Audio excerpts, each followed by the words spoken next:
uma opção neoliberal, isso foi uma opção oposta. Ah, é? No Oriente foi uma opção oposta, em que toda a aposta da tecnologia, do financiamento e do mercado doméstico e do mercado de comércio exterior foi ordenada pelos estados nacionais. Eles fizeram um plano a longo prazo? O Japão, por exemplo, foi o pioneiro. O Japão fez o MIT, que era o Ministério da Indústria, do não sei o que, e do Trabalho. Então era o MIT que resolvia toda a questão. E eles não tinham autonomia tecnológica, eles viraram um negócio de copiar e miniaturizar.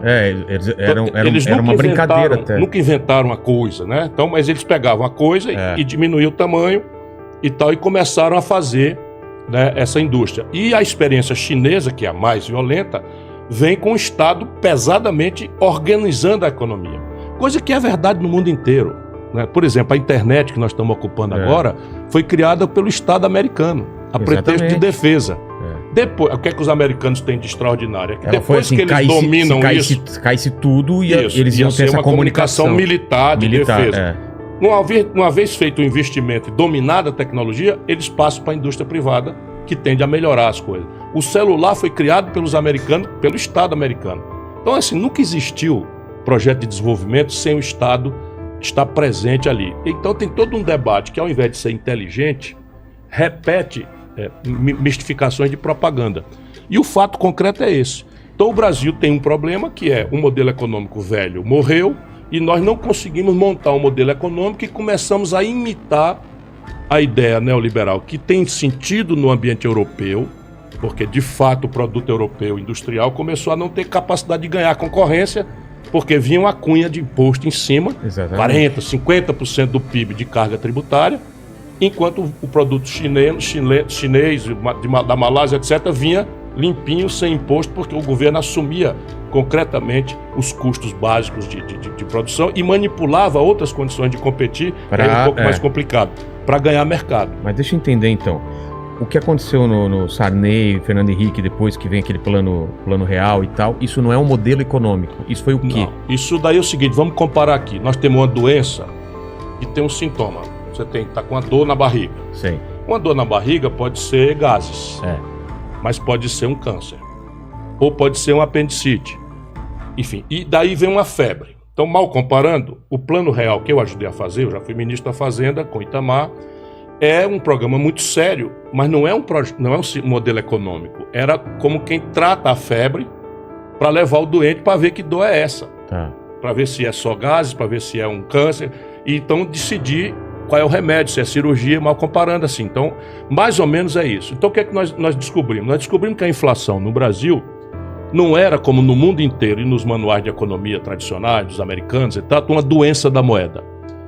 Como nos manuais de economia, quando a moeda começa a perder valor, é uma doença tão grave que tem consenso contra isso. A galera não lembra isso aqui, mas era assim, o pessoal remarcando o preço, enquanto você estava pegando coisa na gôndola, o pessoal estava remarcando. 84% de inflação num mês aconteceu no governo Sarney.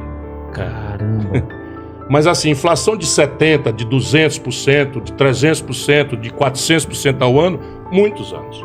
Que era a febre. Isso quem sofria, quanto mais pobre... Só a classe média e a pobreza. Só, né? E o pobre. Porque o rico tem aplicações, o que é? Aí que eu vou te explicar, que é a molecagem. No mundo inteiro, na história da humanidade, quando a inflação sobe, tem um consenso.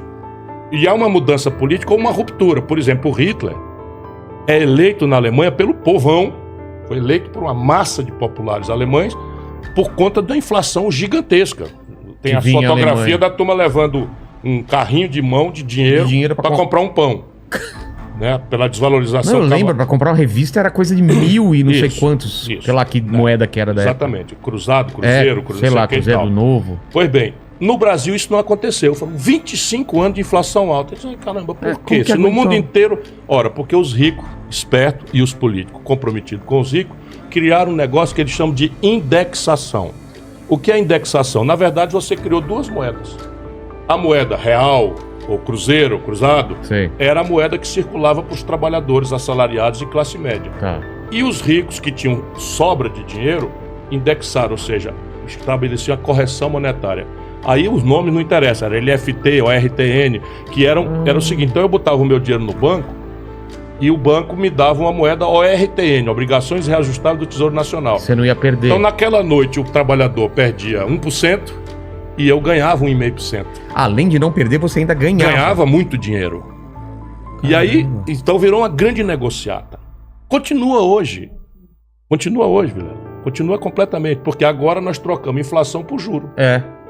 Que é um elemento do Plano Real que nós ajudamos a fazer. Mas deixa eu entender. Aí veio Itamar, veio Fernando Henrique e estancou. Então veio o Itamar. O Itamar não tinha compromisso com essa roubalheira. Por quê? Porque ele vem de fora. Ele vem de fora do sistema. Tá.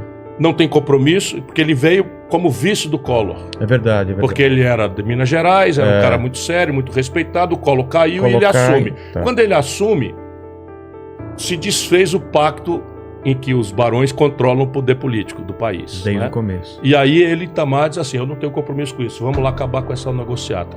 Aí demite, quer dizer, nomeia 6 ministros da Fazenda. Nomeia um, não dá certo, tira, nomeia outro, não dá certo, tira. Isso em 24 meses de governo. Caramba, não nomeia outro, tira, nomeia outro, tira. Eu fui o 6º ministro. Quando caiu o 5º, eu fui o 6º e aí consolidamos e deu certo o plano. Mas como eu lhe disse, nós acabamos a febre. Acabamos a inflação. Estancou um sangramento. Mas preparamos o doente para ir para o hospital.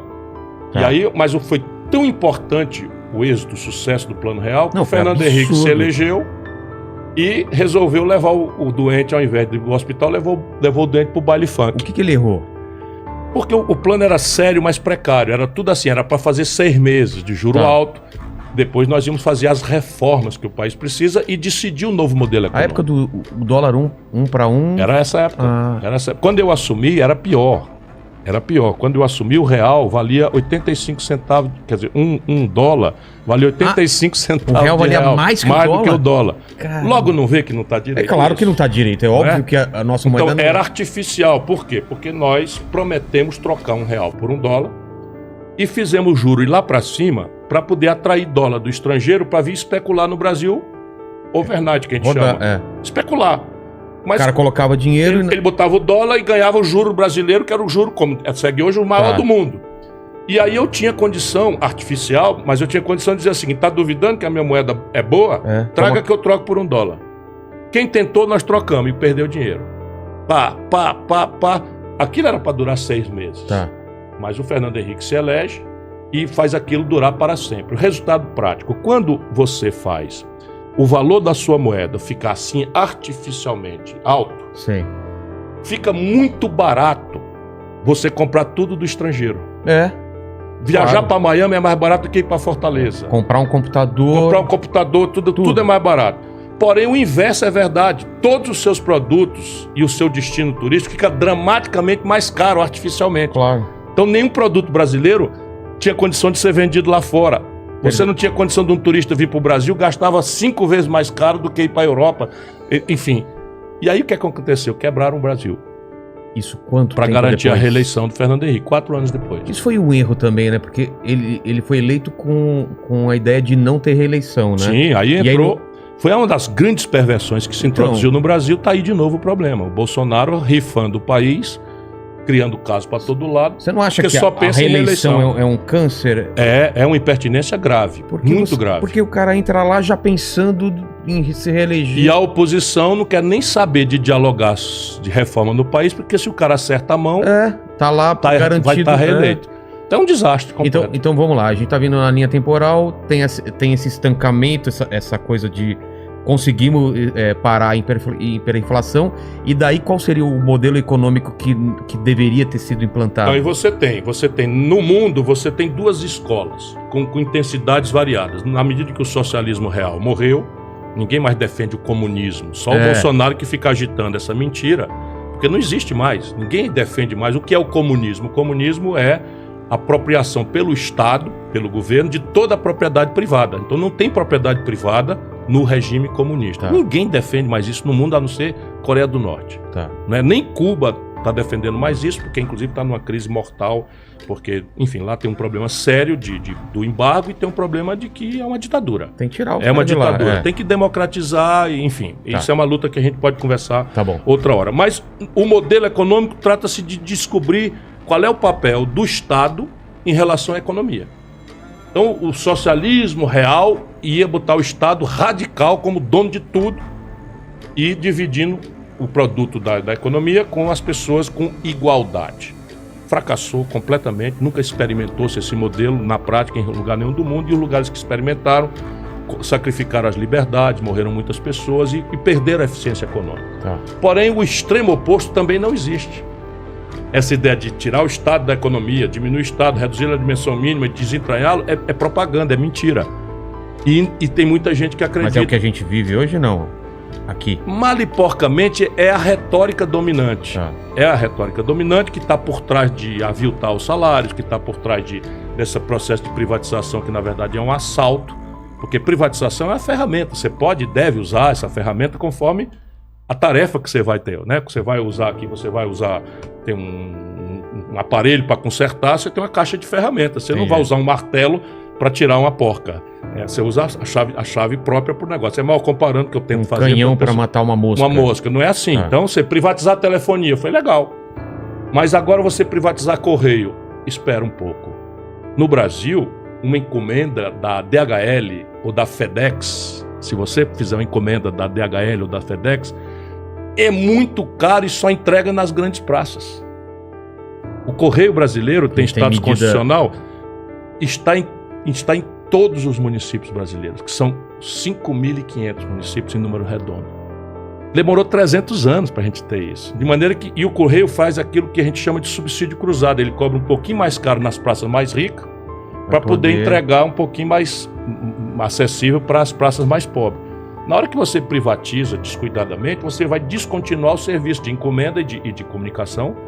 Mas teria uma forma de deixar ele mais eficiente, ele não dá prejuízo. Isso é o que se impõe. Um contrato de gestão, padrões de eficiência, embora ele dê muito lucro.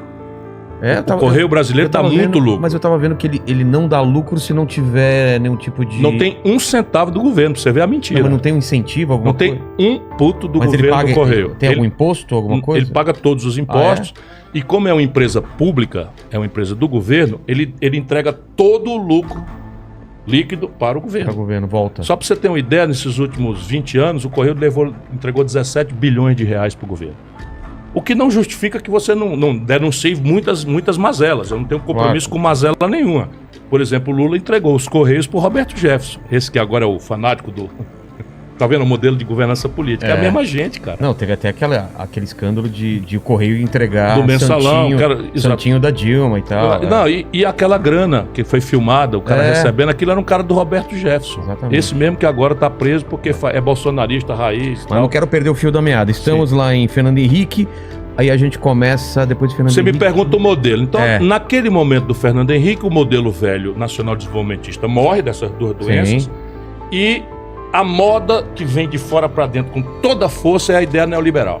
Qual era a ideia neoliberal? É você diminuir o Estado, reduzir ele à dimensão mínima, desentranhar o Estado de qualquer intromissão no domínio econômico, na crença de que o livre mercado vai te entregar de volta mais eficiência, mais emprego, mais riqueza. Isso nunca aconteceu na história da humanidade em nenhum país do mundo. Nos Estados Unidos não acontece? Não, os americanos eu já lhe disse que a internet foi criada com dinheiro público.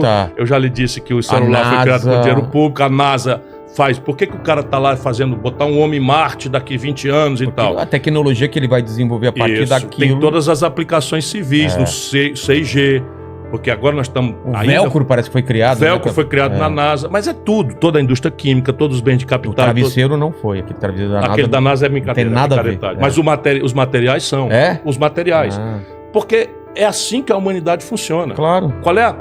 O que funciona é uma convergência, uma parceria estratégica entre estados fortes, empresariado, iniciativa privada forte, e uma universidade comprometida em construir as respostas tecnológicas e científicas para o desafio do desenvolvimento. O Brasil não tem nada disso. Não tem nada disso.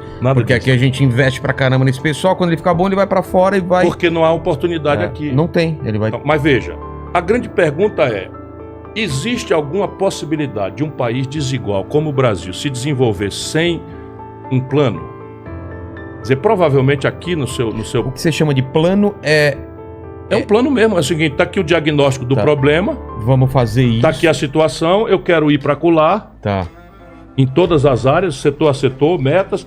Eu preciso calcular quanto é que custa isso, quanto tempo vai estabelecer demorar. o prazo, quem vai fazer, Exatamente. de onde vem o dinheiro. Claro. Tá É certo? uma coisa básica. Você faz Não isso é básico? A gente faz isso em casa. Isso quer dizer, o seu podcast provavelmente tem um planejamento estratégico. Exatamente. Qualquer mercearia tem que ter um planejamento. Tem O nosso país não sabe para onde está indo, Vilela. E cada em cara nenhum que setor. pega pra cá e joga pra cá. E é da mão para boca, não tem plano de nada, absolutamente nada. E nós estamos retrocedendo em termos de maturidade tecnológica, e agora isto é mortal. No passado você podia ser o seguinte: não, eu vou ser na divisão internacional do trabalho, eu vou produzir proteína, vou produzir soja, milho, bode, galinha, minério de ferro bruto e tal, e eu pago a conta da minha vida simples. Ora, não é mais assim. Olha aqui. Não dá. Nós queremos o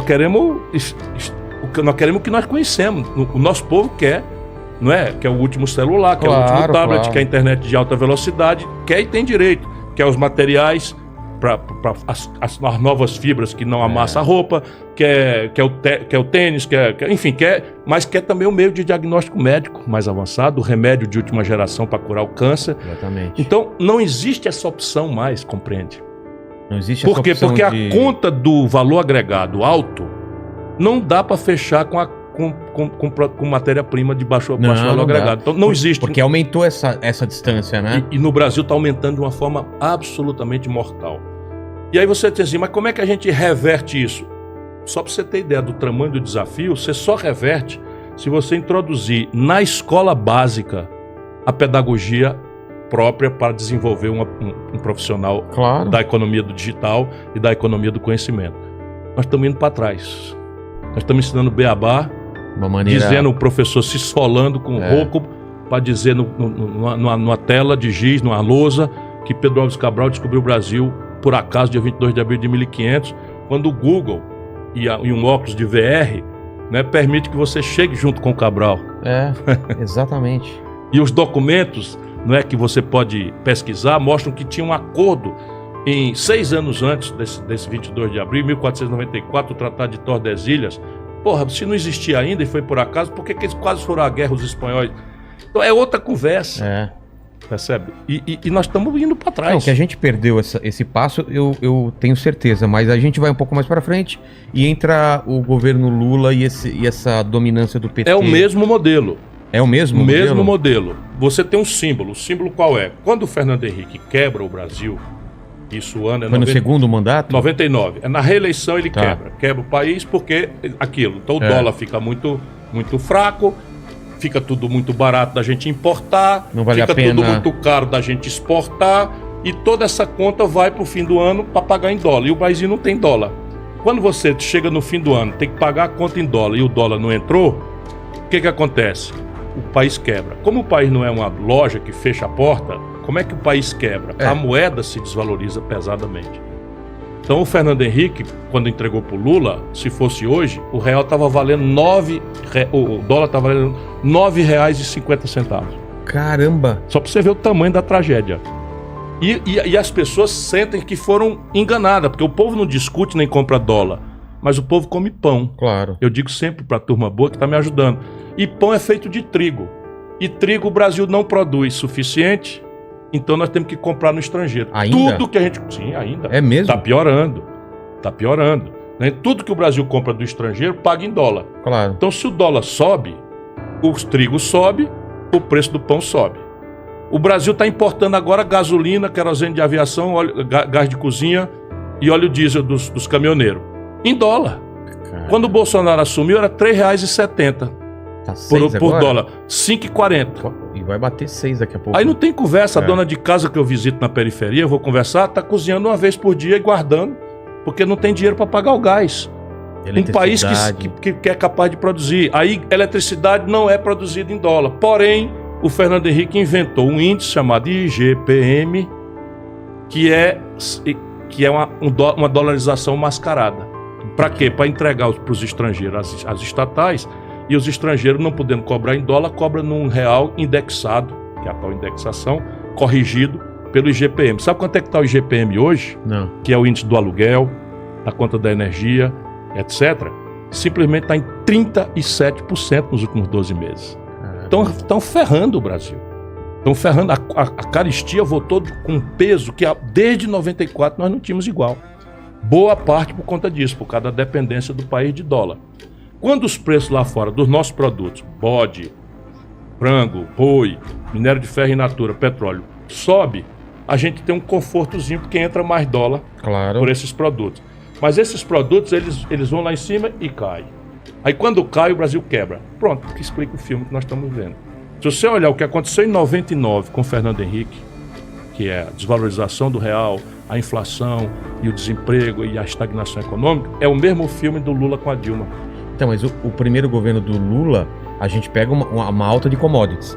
Pega duas coisas. Primeiro, como eu te falei, quando o Lula toma posse, o real está valendo R$ 9,20. O dólar está valendo R$ 9,20. Tá. O que o Lula faz? Bota a taxa de juros lá em cima e começa a entrar dólar especulativo. Quando o Lula terminou, 8 anos depois, está 1,75. Então, aí o que acontece? Aquela sensação de que eu enriqueci. Porque o meu real agora compra mais coisa. Só que ele compra mais coisa, mas vai ficando na conta. Vai ficando na conta. É como se você fizesse um fiado eterno sem achar que vai pagar. E isso não quebrou durante o Lula, por quê? Porque nós estamos vendendo, na época, um barril de petróleo, no fim do governo Lula, por $130. Isso era muito?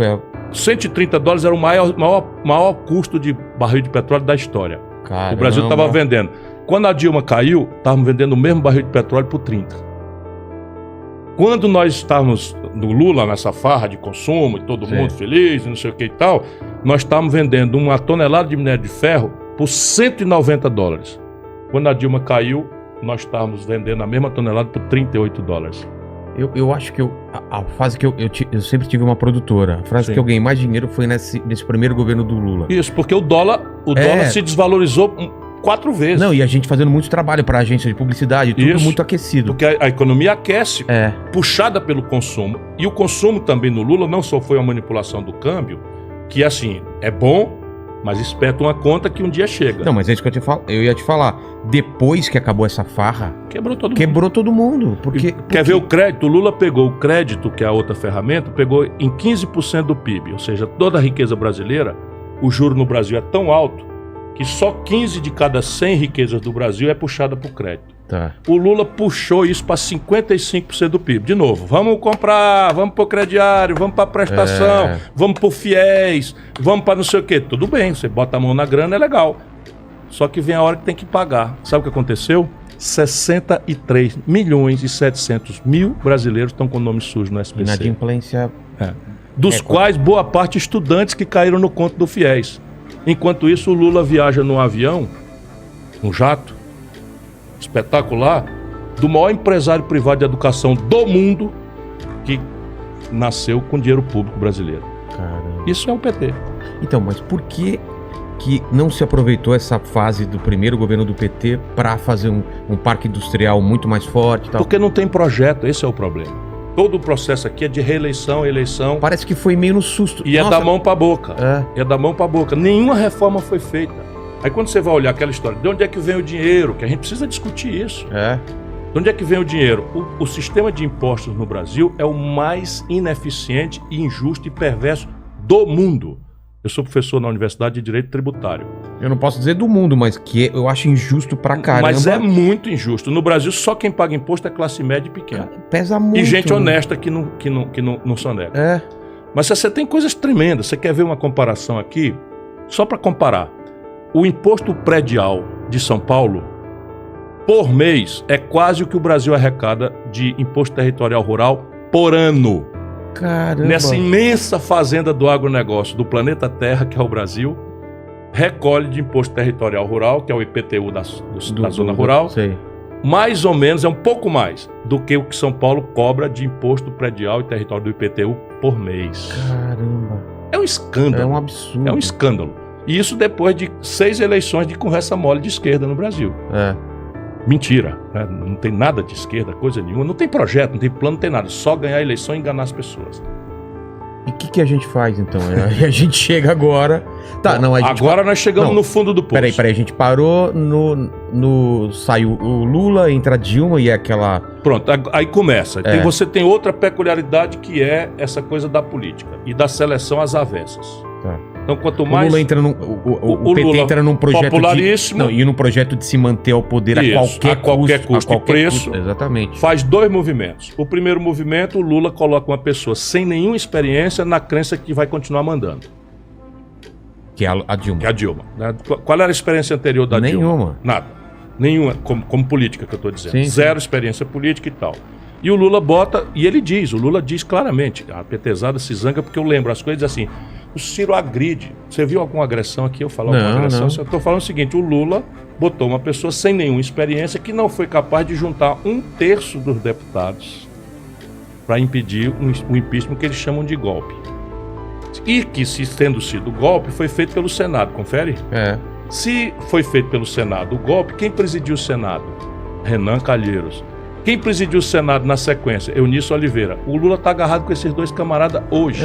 Exatamente. Não aprendeu nada, é a mesma pessoa e está acreditando que o crime compensa. Esse foi o primeiro movimento. O segundo foi corrupção, trazida ao elemento central da organização do poder. A gente precisa ser muito sério. Corrupção na vida pública é uma doença que vai sempre acontecer. Porque a obra humana é falha. Em qualquer lugar. O ser humano é ambicioso, é frágil. E por isso que a própria religião perdoa depois da penitência e tal, porque ninguém vai conseguir acabar a corrupção. Porém, no caso aqui, eu estou denunciando, não é isso. Eu estou denunciando é que foi feita a corrupção oficialmente trazida ao centro do modelo de poder no Brasil. Pelo Lula. Mas imitando o Fernando Henrique. Por quê? Porque é a mesma gente, cara. O Roberto Jefferson fez o discurso de defesa do Collor na sessão do impeachment. Era governador do Ceará, assistia esse discurso. Depois apoiou o Fernando Henrique. Depois apoiou o Lula. Nomeou o cara do Correio. Deu no Mensalão, que lembra? Depois agora é o lugar-tenente do Bolsonaro. Sabe esse Barros, Ricardo Barros, que é o líder do governo Bolsonaro, que agora está enrolado na corrupção de compra de vacina? Olha onde é que nós chegamos, Vilela. Uma doença que está matando centenas de milhares de pessoas. Vamos ganhar dinheiro em cima da morte de centenas de milhares. Assim, eu tô de uma maldade isso, de uma perversidade, sabe? Que a única hora que eu penso que a pena de morte talvez fosse o caso, sabe? Para esse tipo de coisa, eu rio para não chorar. Mas bem, esse cidadão é líder do governo Bolsonaro, foi ministro da saúde do Michel Temer, foi vice-líder da Dilma, vice-líder do Lula e líder do Fernando Henrique. Caramba! Sabe o Ciro Nogueira? Tava com Collor, tava com Fernando Henrique, tava com Lula, tava com a Dilma. Eu fui conversar com ele na questão do impeachment, sou amigo dele, conheço essa gente toda. E agora é o chefe, está tentando salvar aí a tragédia do Bolsonaro. Ou a gente compreende isso e veja, é uma coisa que não dá certo. O Collor sofreu impeachment, o Lula foi bater na cadeia, a Dilma sofreu impeachment, o Michel Temer saiu pela porta dos fundos, desmoralizado, e agora o Bolsonaro está desmoralizado. Total. Como é que você não vê que tem que mudar? É fácil? Claro que não é fácil, mas tem que mudar o modelo econômico e o modelo de governança política.